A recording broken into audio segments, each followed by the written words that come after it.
So if you look at this handout, and why I'm going to talk about this in depth is because it's dealing with the proposed prison and what's going on. We are all on budget.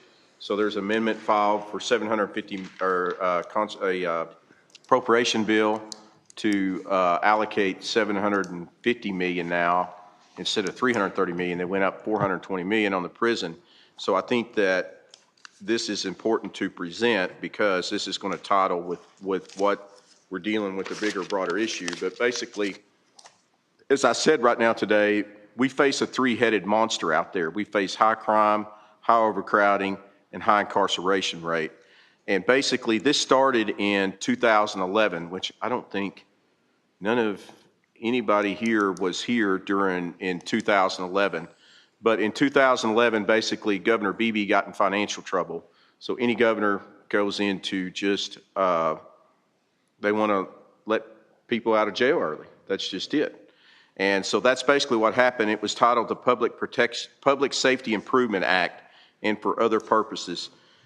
It was about reducing recidivism, hold offenders accountable, and contain correction costs. The reality was it was about retaining correction costs.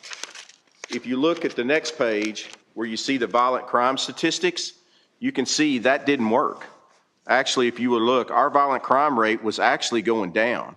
So you take 2011 session, this bill gets passed, which was supposed to reduce corrections costs. That was the only thing it would. The title of the bill was misleading. I did not vote for it. And you'll see exactly what happened after that. And that's where we're at. And that's where this really started, where we have this high crime rate and high overcrowding is what started with the Public Protection Act. Like I said, if you look at the statistics right here, the FBI statistics, violent crime was actually going down. Property crime was actually going down at that time. So once again, a mistitled bill that was supposed to protect the public did the opposite of that. Okay, the real truth of that, once again, was about reducing cost to our state budget. So you will look, you come into 2015, which I think most everybody was here during that 2015 session.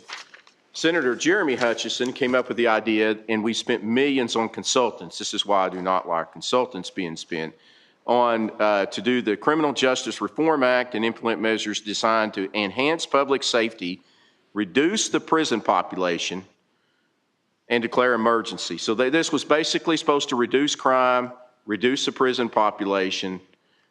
You know, once again, it was Reform Act, spent millions on consultants, had meetings, and you will see the obvious result was, if you look at the next page, we go in, these tweets were out that I printed off to show what happened after that bill did not take care of anything. In fact, it made it worse. Arkansas's prison population is among the fastest growing in the nation, showed a 22% increase.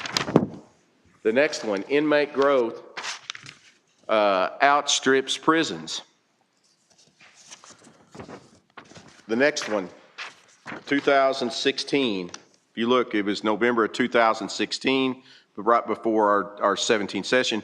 With prisons over capacity, early release approved for more than 700 inmates. So once again, Jeremy Hutchison's bill that was supposed to reduce the prison population, you go back to 2011, was supposed to reduce the population. It did not do that. The opposite happened. So in 2017, I filed a bill to make it where, because our crime rate was so bad and getting worse, as I showed before, that if you got sentenced to corrections, you served 80% of your sentence. It had a big, huge price tag. So I fought the bill and got it out of the House. We got it out of the Senate. Fought Governor Hutchison, who said it was going to wreck the budget, which it was not. At that time, Amazon had started voluntarily remitting the internet tax. So I told Governor Hutchison, Senator Hester, and several of them, let's use that as a revenue stream, like a county would a jail tax. And that would, I think at the time, maybe it was 30, 40 million they estimated. Our internet sales tax is exponentially much higher, probably 100 million, 150 million now. But what we should have done then was use that as a revenue stream to build more facilities and actually do things to reduce crime. Maybe even look at mental health issues was discussed at the time, you know, and in capacity, because we had the money to do that, and it costs much less to do it then. Once again, you can see from the statistics, we had an incredible amount of crime rate. Well, that bill did not go through, and you see in 2021, the FBI statistics show Arkansas is the top state for violent crime, 5th in property crime. Now, those numbers fluctuate, but the reality is when you're in the bottom 40 or top 10, you're still bad. It's like, what stage of the sewer are you in crime and violent crime? And that's why we have the crime problem that we do today. Yeah. So I'm having a hard time. Is there an amendment to this SJR6, or are you talking about No, what SJR6 is going to do yet? Or you? Yeah, I'm going to get to that down, but I'm giving you some back information. So if you look at every dollar it is, if you want to know where politicians, where your priorities lie, if you look at where your dollar goes, in 2006 when I came in, this is very important for budget reasons, because the only way we're going to get out of anything is with the budget. That's it. Everything takes money to do something. So if you look at public safety, which is state police, in 2006 when I came in, it was 1.9% of the budget. Education was 44.9%. Corrections, and this is what I want to point out, corrections was 8% of the budget. So 8 cents of every dollar went to corrections. Medicaid at that time was 24%. Higher ed was 16.3%. Your county and city turnback dollars at that time was so much higher, 4.9%. If you look at the budget that was last approved, because this bill is about figuring out how to pay for something. That's all it is. Public safety as a percentage went down, state police. Now there's a few things that went up, but as a percentage it went up. Education went down to 41%. This is what's got us in our crisis right now with our budgeting that's not happened. Corrections is still only 8% of the budget. If we were putting the money to corrections to take care of this stuff, corrections would be 12% of the budget, at least right now. But when you're only improving 8 cents of every dollar, there's nothing corrections can do. They can't build facilities. Now, while you may have had an increase, the reality is you're not giving an increase to corrections or public safety because the cost of everything going up was eating everything. You could give a $42 million increase, but the reality is with the cost of doing everything, you're not keeping up with everything. Medicaid is 32%. So when I came in, it was 24% of the budget. Now it's 32%. Higher ed actually went down. And if you look at your county and turnback dollars, it's 3.6%. Where if you go to the next one on the bar graph, and this is where I'm concerned about state spending,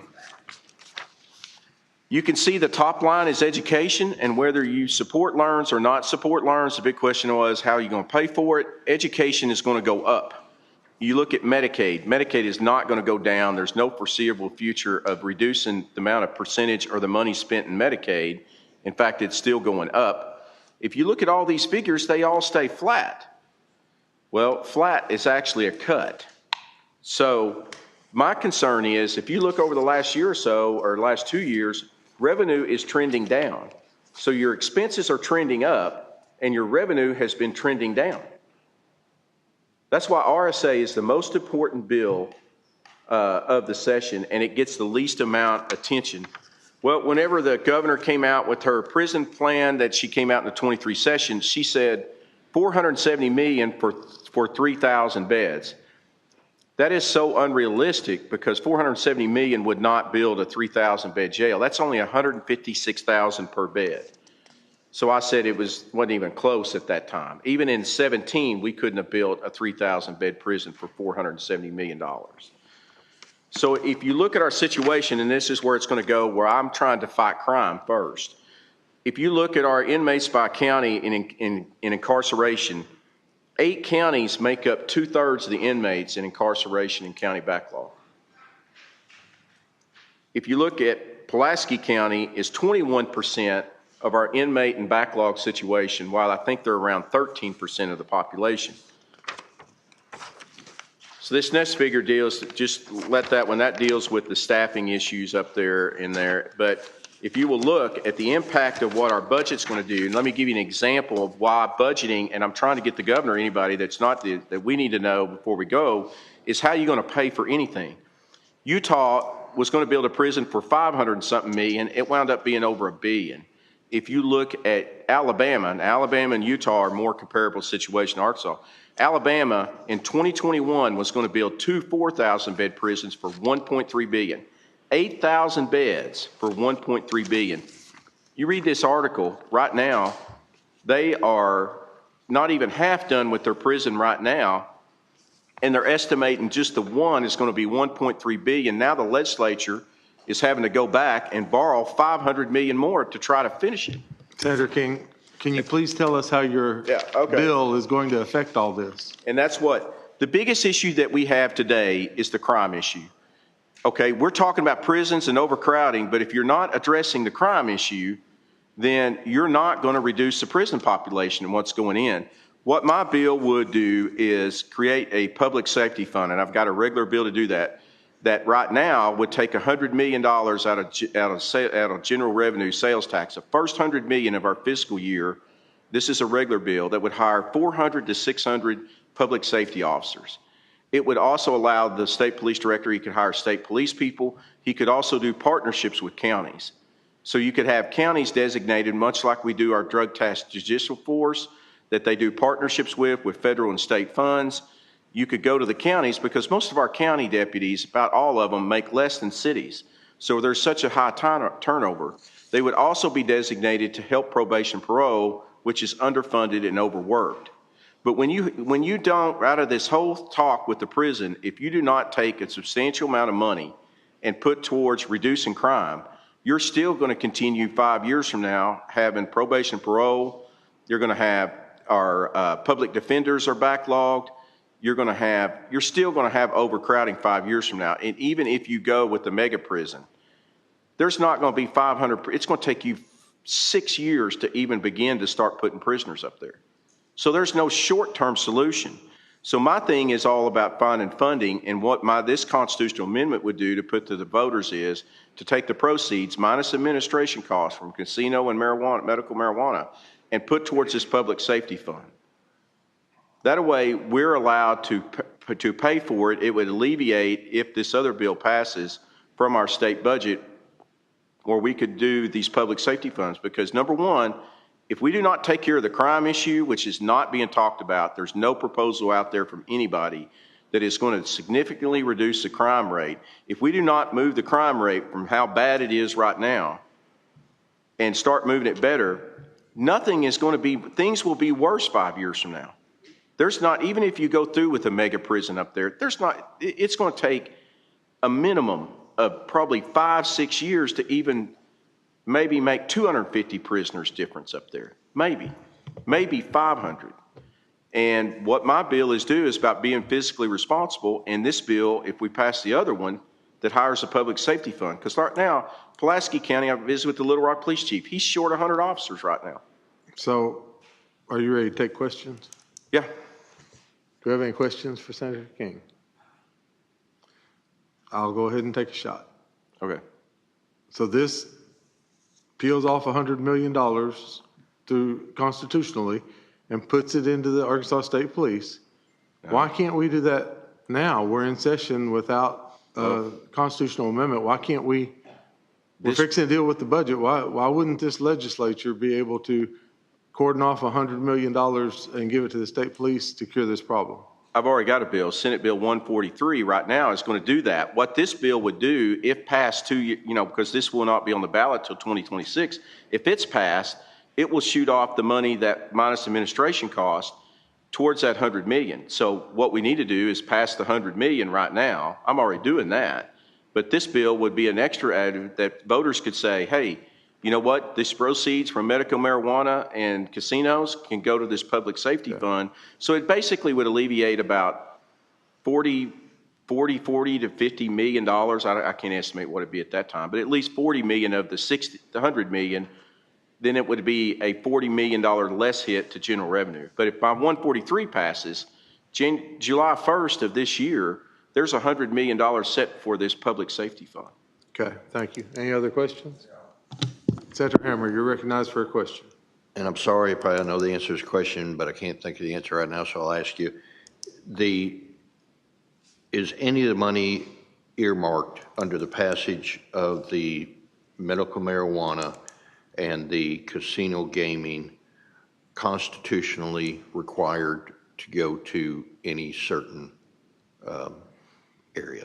Well, And if you is that- voted for the school lunch, I think that's one that they use medical marijuana proceeds that is going. So the legislature can, move the money, and I think the legislature did this last time. But if my amendment passes and the voters get to say, hey, public safety is the number one issue out there that we're trying to deal and solve with, and this would just say, the voters would say, this needs to go to a public safety fund to hire more officers to make our community safer.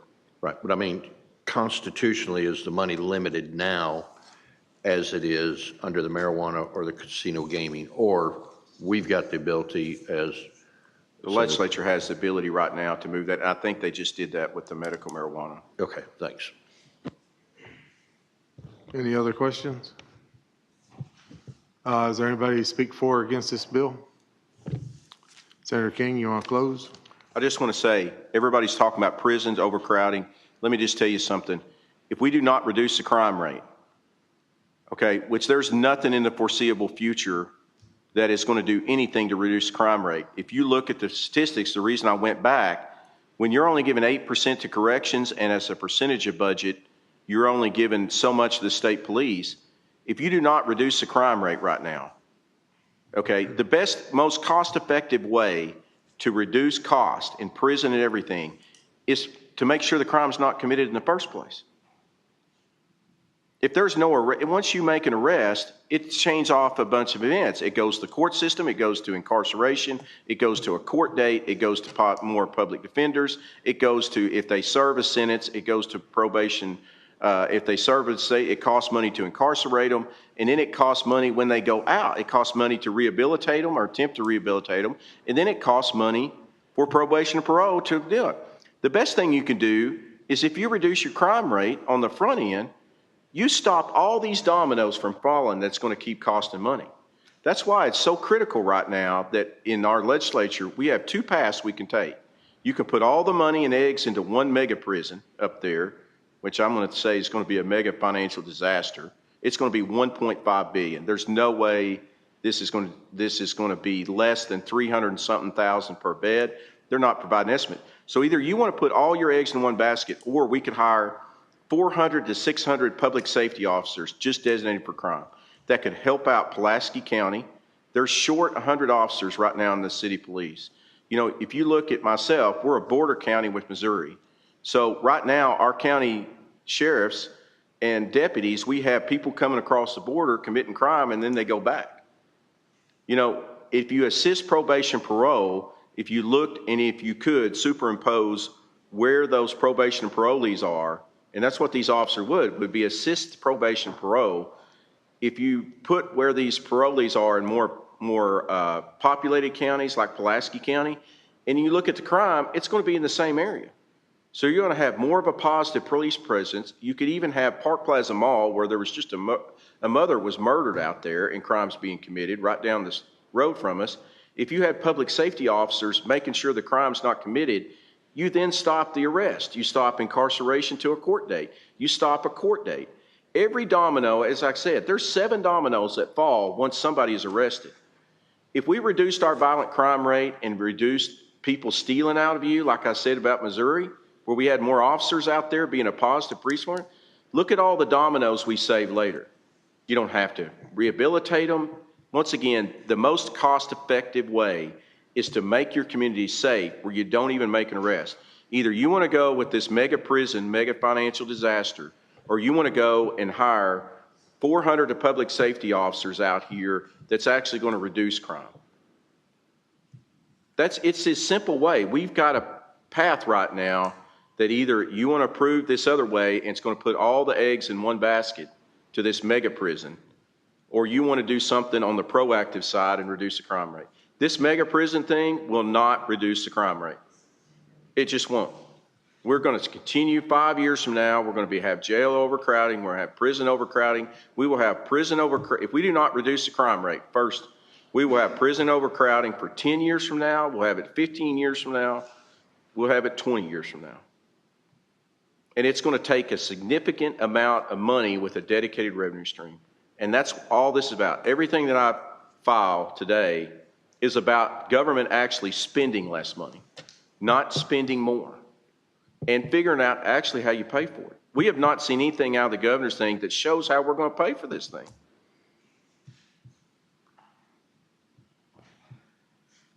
But do you see my point? If you don't commit the crime, you're not arresting them, you're not having a court date, you're not incarcerating them till the court date, they're not being sentenced in a judicial sentence, they're not being appointed a public defender, and then they're not being incarcerated, and then you don't have to have probation parole. Every state that has reduced the crime rate has reduced their overall cost exponentially by just simply reducing the crime rate. Yeah, question. We get already it. had the questions. We're on the closing. Okay, I get it.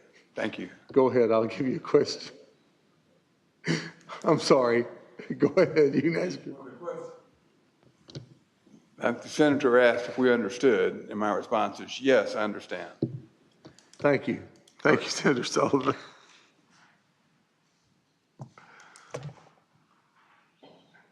All right, so that's SG6. Do you have another one you would like to present, Senator King?